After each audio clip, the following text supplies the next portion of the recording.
Welcome to another edition of Education's the Best Medicine. Thanks for taking time to talk. I've got to turn on my Facebook.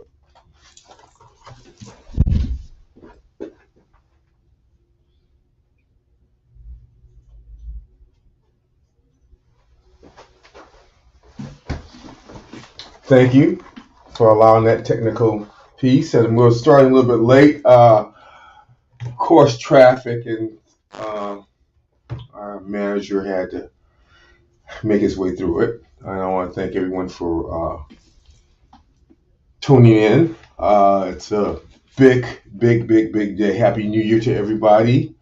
2023 is here. I want to say thank you for listening in and all the comments on Facebook, and we're going to be hooking up LinkedIn and have a website now, educationisthebestmedicine.com, and I'll be putting it out.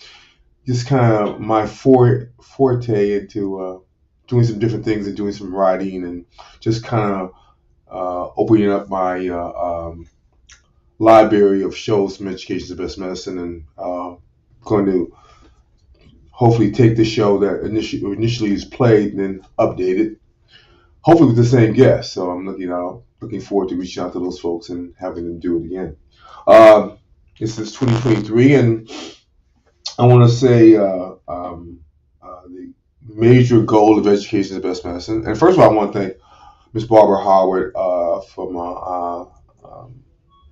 her enterprise, Eyes Conscious Soul, and the major work she's done in putting this together, and making it a reality. Atomology,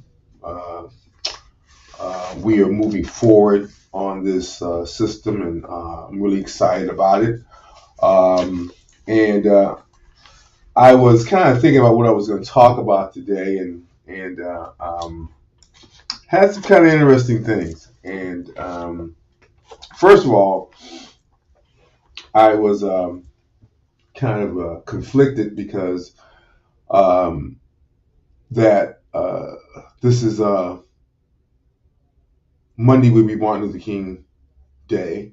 It's and at I guess January 2004, I was writing for Mina, and was able to kind of express some of my thoughts about Martin Luther King Day because I've always been kind of conflicted about it, and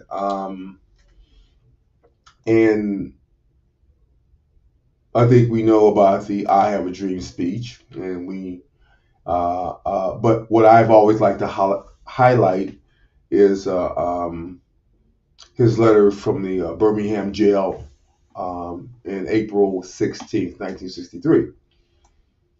And I think it's just kind of a contrast in regards to how we look at a African American figure, and I'm kind of like an information buff about some of this kind of stuff, and so I was kind of perusing the internet, and had some surprising facts about Dr. King. Uh, and one of the things that I didn't know that is that his "I Have a Dream" speech was improvised, and again, improvisation. It's the ability to think on your feet and change things and change the dynamic. Um, and so I didn't know that the whole "I Have a Dream" speech was improvised, and I guess that just says how brilliant a man of color he was, and in his time. So I always like to paint the picture, not just the picture of what he was doing, but in the times that he was doing it. In this April 1963, and he has been arrested, and is doing. And if you get a chance to look it up, the Birmingham papers. And the Birmingham papers is a letter from a Birmingham jail to the Negro. That's the piece we don't see. So in a lot of our history, you kind of have to start doing a little of a deep dive so you can understand the context in which he was functioning. Um, Another fact about Dr. King was that he decided in college to become a preacher. So this wasn't a lifelong admiration for him. He didn't have, I think, his father, but he didn't decide until he went to college that he wanted to become a preacher. He wrote 5 books. Um, Something a little bit disheartening. He survived some previous assassination attempts. So again, not what the man was doing, but in the times that he was doing with it, he was basically had a target on his back as a black man, as an activist black man, um, and an educated black man. He could be considered, I guess, uppity, too big for his britches, and therein lies the not only the assault on him but on his family.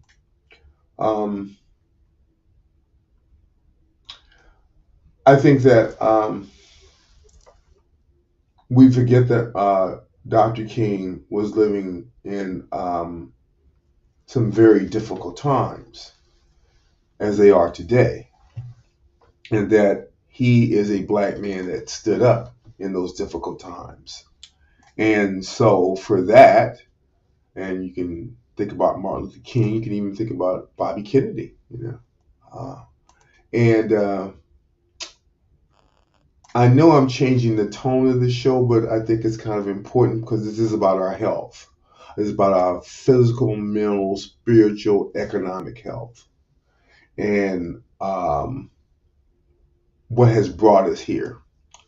And I'm very, very proud and happy to be able to celebrate the holiday of Martin Luther King, because I think he's been misjudged, misunderstood, and I think that um,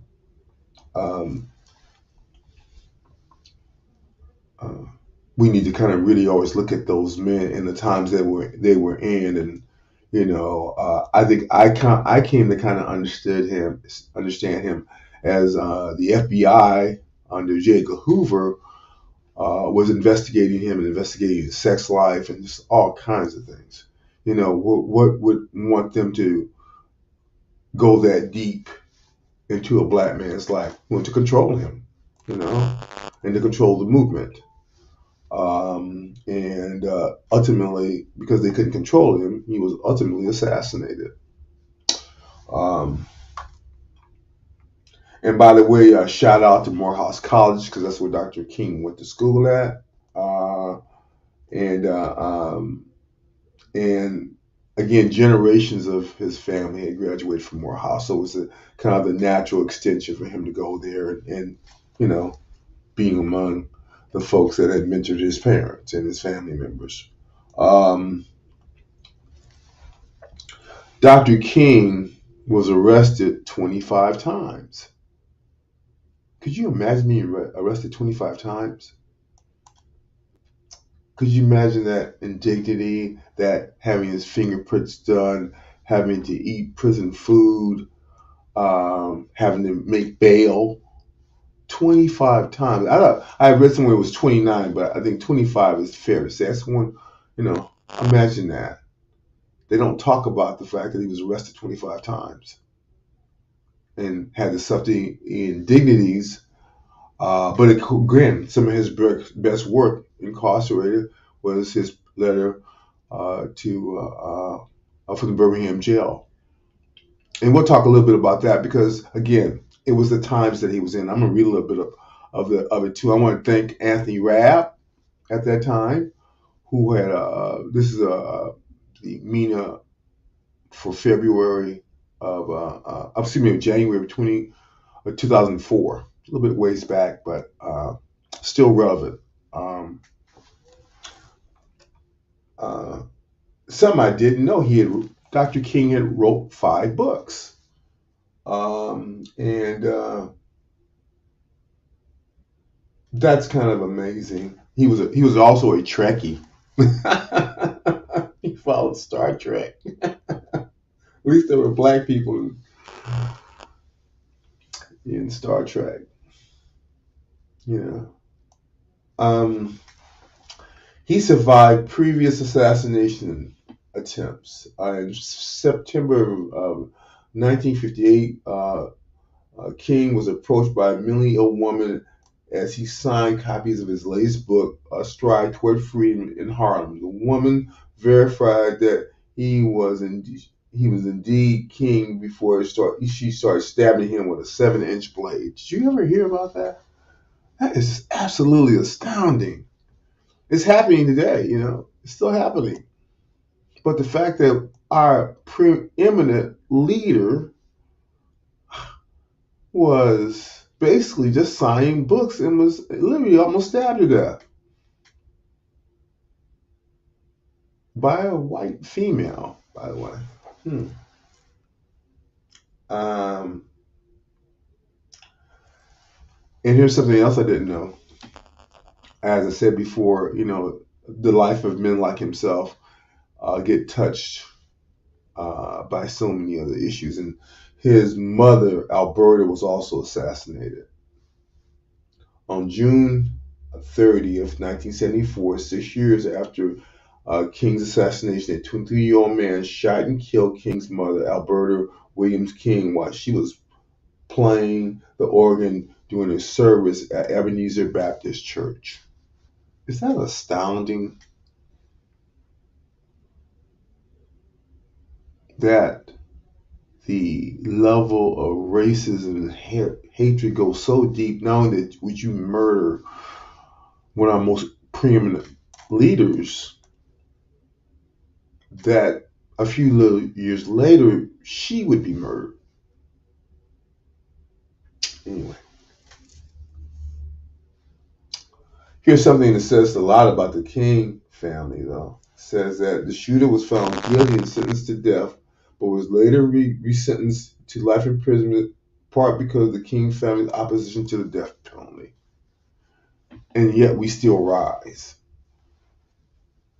This is Believe Radio, 24-hour inspirational gospel music channel, and RTV. And I want to thank them and thank you for listening. I feel really, really free today. I've been able to transition in terms of past employment, which is always good when you can transition. And I guess the thing that I'm excited about is that it allows me to talk about things I couldn't talk about before and share things I couldn't share before, and have some people on. Cher Crawford. She is the leadership of Conscious Voices, and we are a group that really want to create a medically centered, comprehensive healthcare center that includes medical and mental. And we particularly want to target African Americans of the 1619 Project, as well as from the White Paper on Reparations. Again, these are documents I suggest you read, and books that I suggest you read because it gives, in fact, the reason why there's a problem.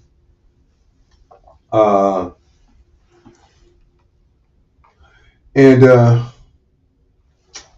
I guess one of the sad things about it, Dr. King was only 39 when he was killed. 39 years old. 39 years of age. He didn't even make it to his 40s. Murdered by gun violence. What's true today is true in the time of Dr. King. Black men are being murdered by guns. Anyway, just a thought. I wanted to also kind of share that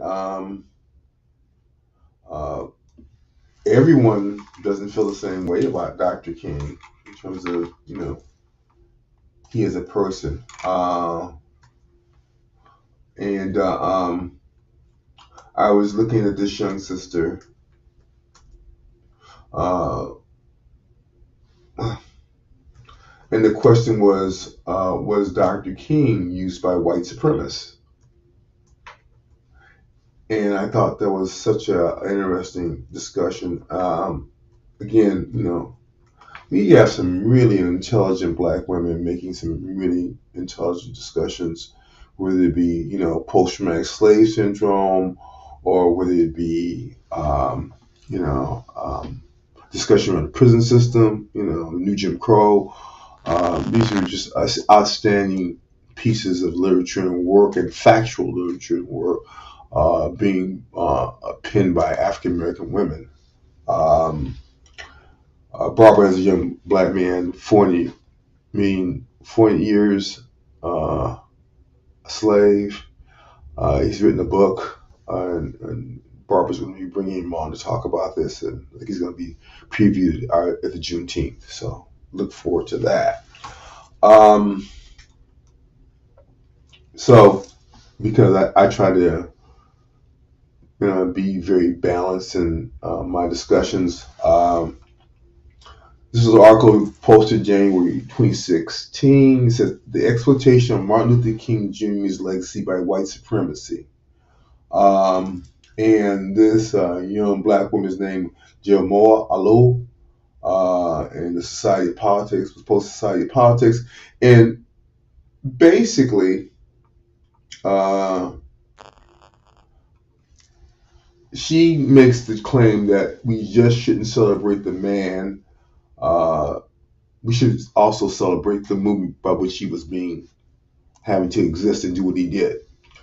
And because I think her discussion, we just don't want to focus on the personality. We want to focus on the situation that brought on that person with that personality and what they had to do. She says that Martin Luther King, that we celebrate every year, is no longer a man or a movement. The annual holiday is no longer a remembrance, like the creation of Christmas holiday to pacify, assimilate, and eventually control pagan populations by twisting their sacred myths into brightly colored lies. The narrative of Martin Luther King Jr. holiday, along with the oversimplified whitewash of chapters of civil rights history, only open in schools during the week and that the month of February, works to distract and weaken Black American while strengthening white supremacy. Different kind of view. And you can balance that out with, again, in April 16th, 1963,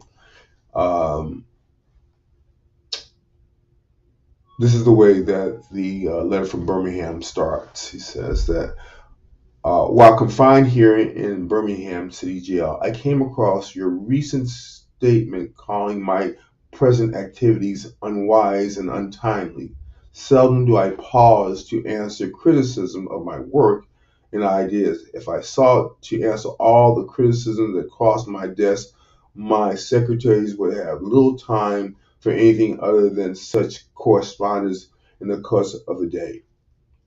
I would have no time for constructive work, but since I feel that you men of genuine goodwill, that your criticisms are sincerely set forth, I want to try to answer your statements. I hope to be patient and reasonable terms. So he had went to jail, and the Southern Christian Leadership, which was the national Black Christian organization at the time, felt that him protesting and bringing attention to African American men and their plights and the families' plights was not a smart thing to do. Now, why that is, you'd have to talk to those gentlemen. I can literally say that we've always had to subjugate our feelings and thoughts and emotions and issues to make someone else feel comfortable. We should no longer do that. It is unwise.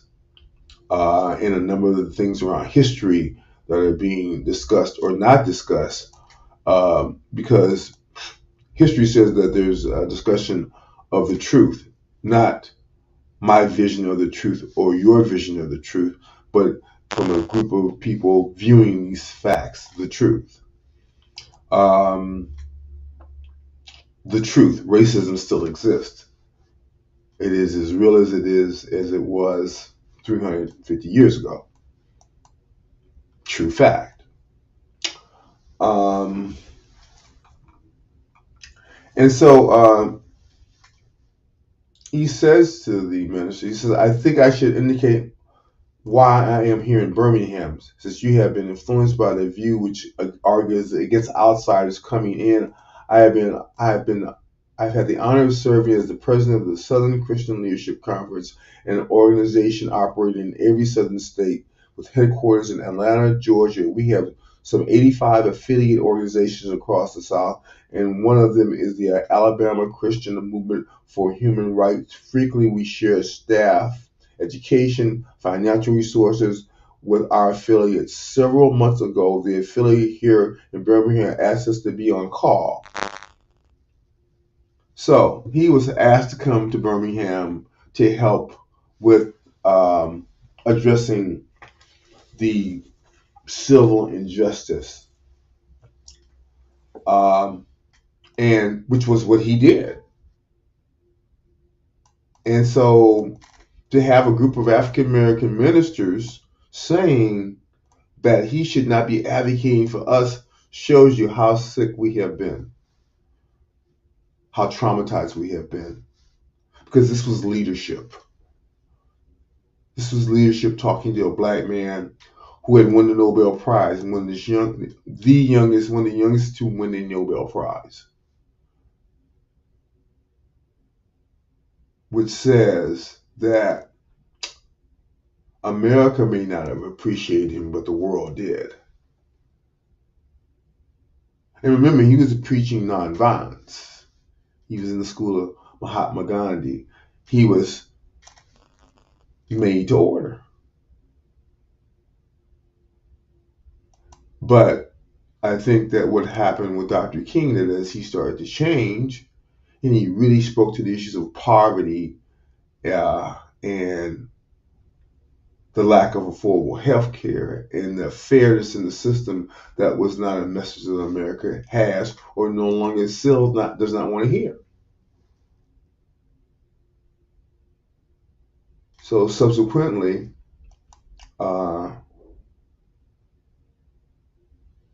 he would be murdered.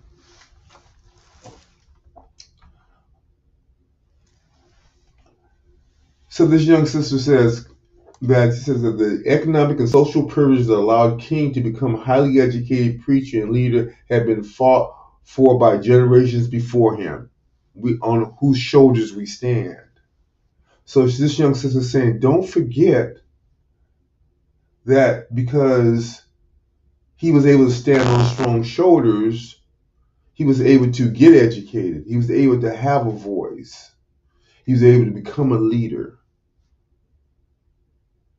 You know, remember, we're in a time of lynchings. We're in a time of, still racial segregation. Still not unlike today. The issue around voters' rights and voting rights is the issue around racism. Who can and who cannot be involved in the system? I would say that where it need be, if there's counts to be redone, because that's been the issue, do the recounts. Because we are a fair and equitable system that, my understanding, is the rule of law. We're not ruled by barbarians, we're ruled by the rule of law. And even if the law doesn't favor you, if it's the rule of law, we should be accepting of it and fight to change it. So, so we have these two diametrically opposed issues. We have the Martin Luther King that sits in the Birmingham jail and speaks to support of black folks, for freedom and justice. And then we have the opposite view that says that he didn't do it by himself. He was provided some privilege from a historical and social and political context that, again, didn't happen unless folks died in the Civil War. Folks were lynched. Black towns burned down. Corrupt water sources.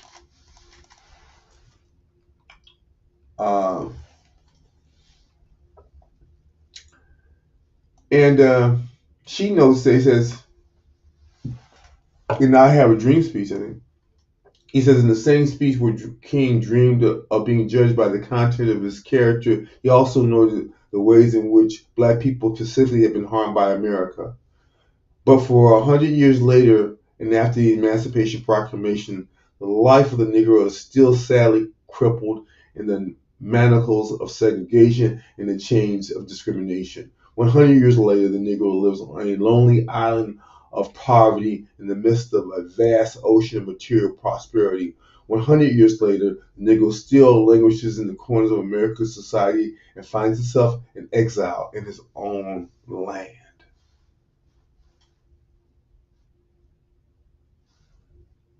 This is from the I Have a Dream speech. Those are the parts that aren't played. Those are the parts that aren't discussed. Those are the parts that might be considered advanced race theory and not appropriate for dissemination.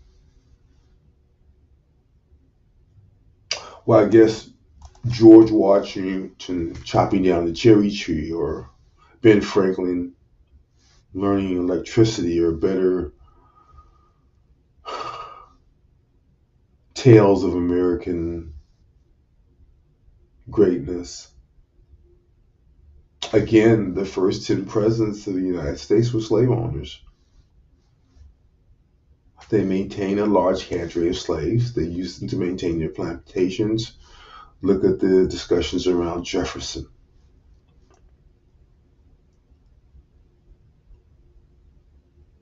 And so when people call for the upholding of Civil War,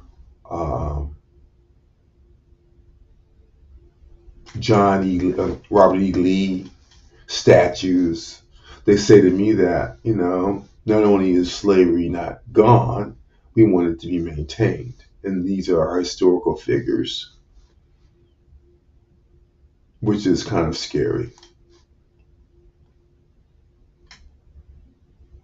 Anyway, so again, on the backdrop, Dr. Martin Luther King is in the Birmingham jail. And he says that he came here because of a nonviolent direct action program which had been deemed necessary.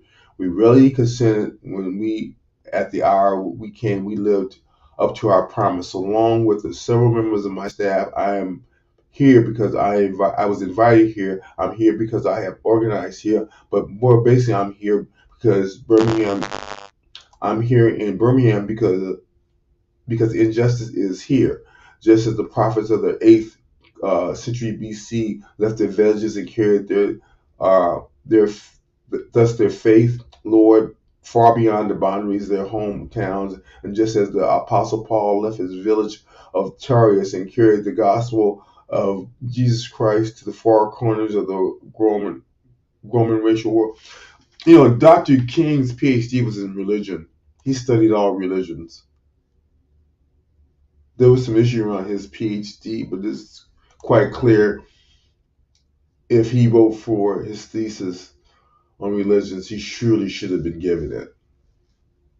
There was not a lack of him understanding, an in-depth understanding of some of the nuances of all the religions that he called together in this letter in Birmingham.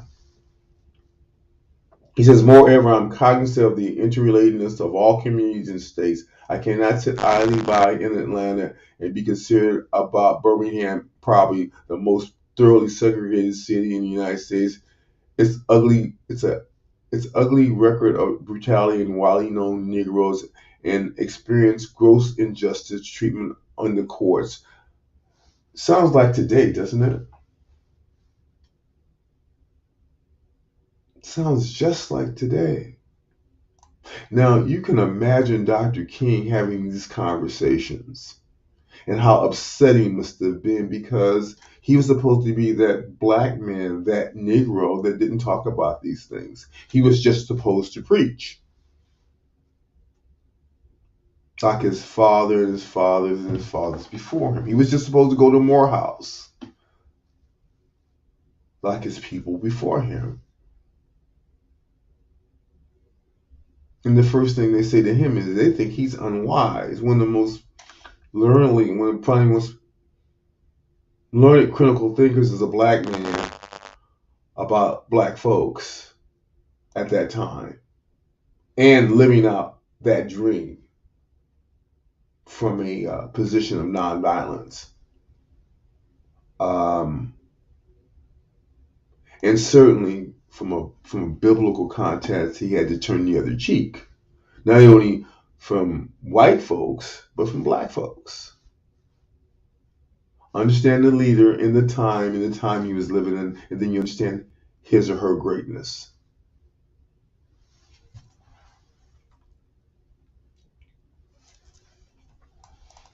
And but she mentions in Dr. King's final book, where do we go from here? Again, this is a great essay by this young black woman. It's written 2016. You might want to Google it and look it up. I think she's absolutely brilliant. And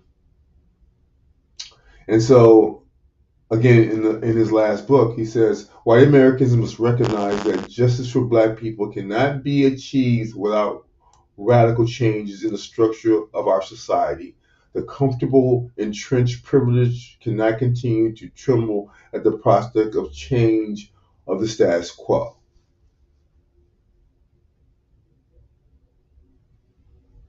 And again, Dr. King, true to himself, was in Birmingham trying to change the status quo of, as he said, brutality and gross injustice in the courts and segregation. Sounds like the work I would have wanted him to be doing, but certainly we've had a situation in which, and I have to speak on it now, is that from a culturation standpoint, self-hate and lack of self-love causes us to do things that absolutely blow my mind. The murder of my grandchild by a 14-year-old who will only do 7 years in the criminal justice system. Just had a young security guard murdered over in San Francisco, and a young African American woman who was a postal worker coming home from work.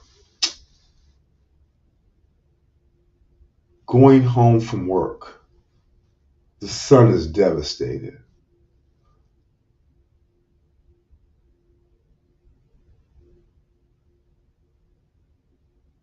Devastated.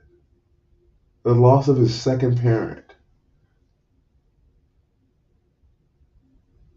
That's what the trauma of institutional structural racism has created.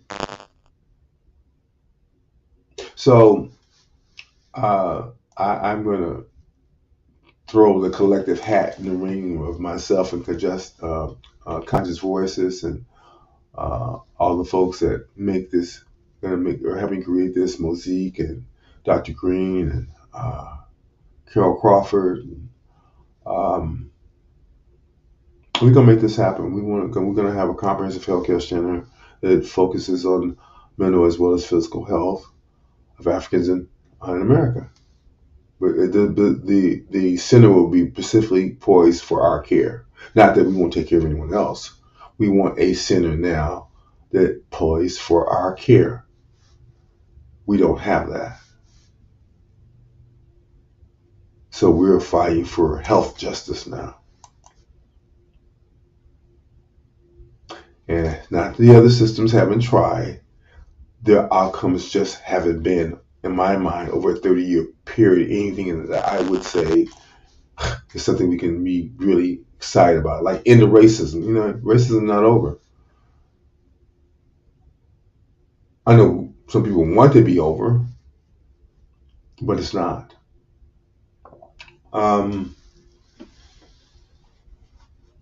I want to thank Believe Radio, and it's a 24-hour gospel inspiration gospel music station, and RTV for having us on. Again, we are a consistent movement, and we want to talk about all there is to talk about. Promoting health, economic and social justice, and specifically discussions around how we can support our community be the best it can be.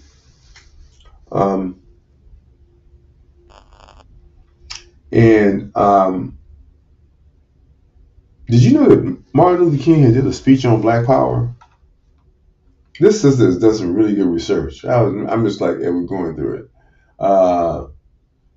It says the need to address the specific needs of Black community was addressed in King's speech on Black Power. Negroes have to acquire a share of power so they can act in their own interest as a independent social force. Wow. Again, I'm going to be kind of carrying this issue with Martin Luther King and the paper on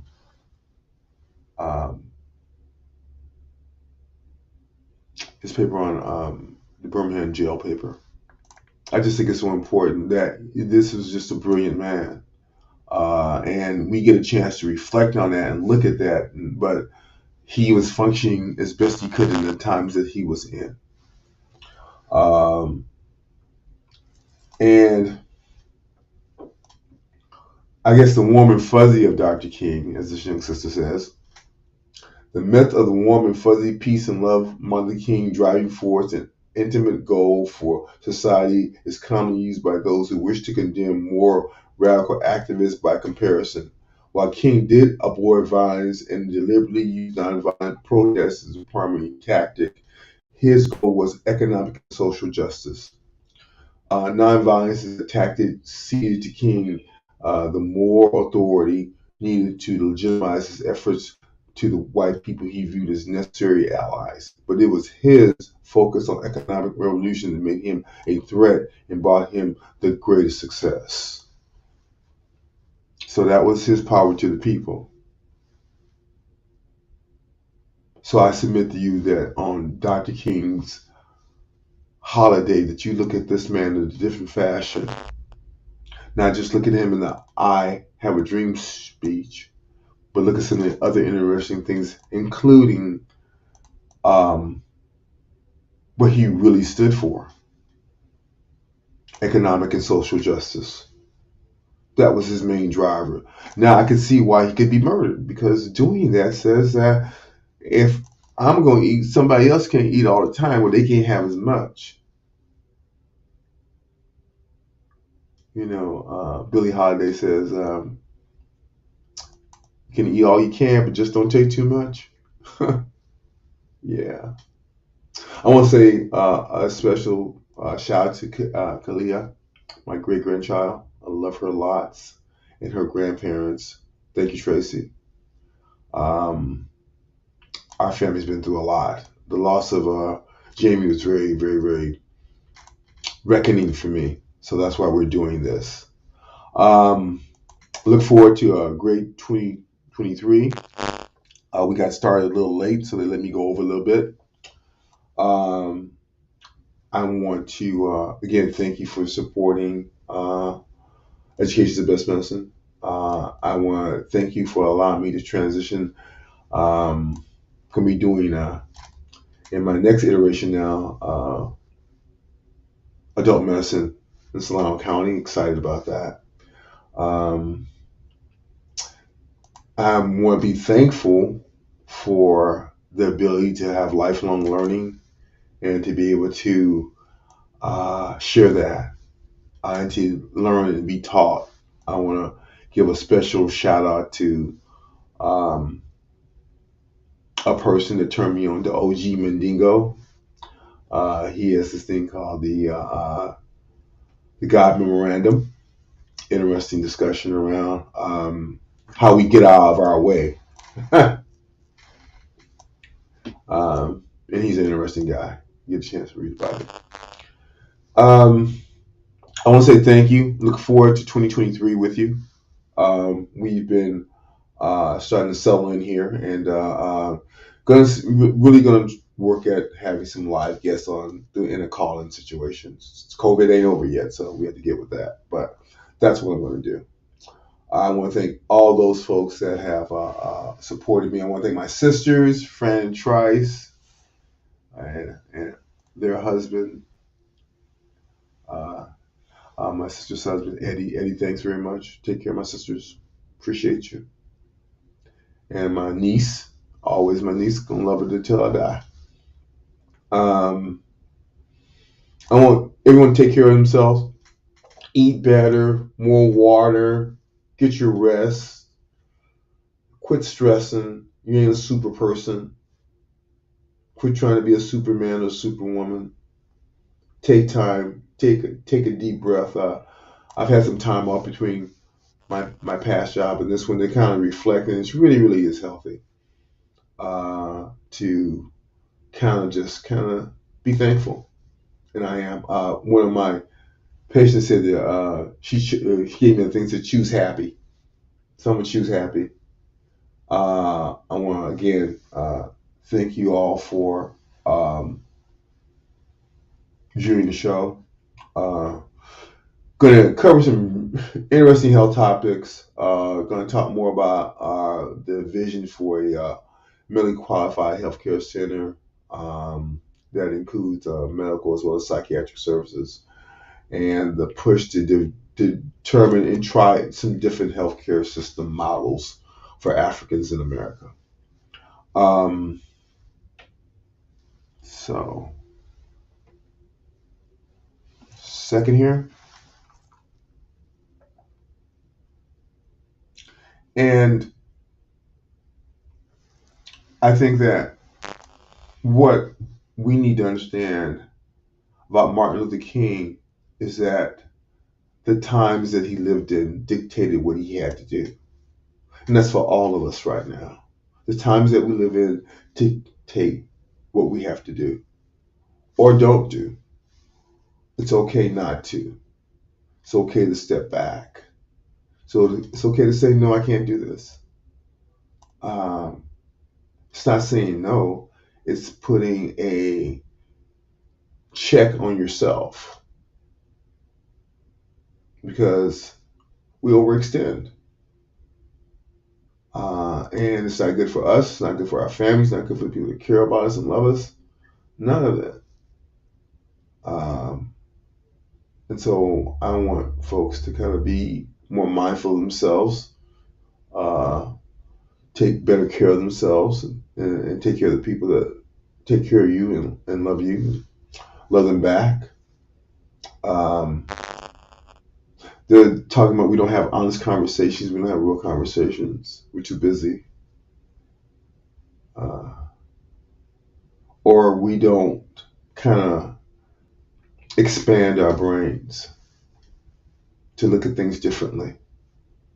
This is 2023, not 1963. It's just something to think about. I want to say a final thing here.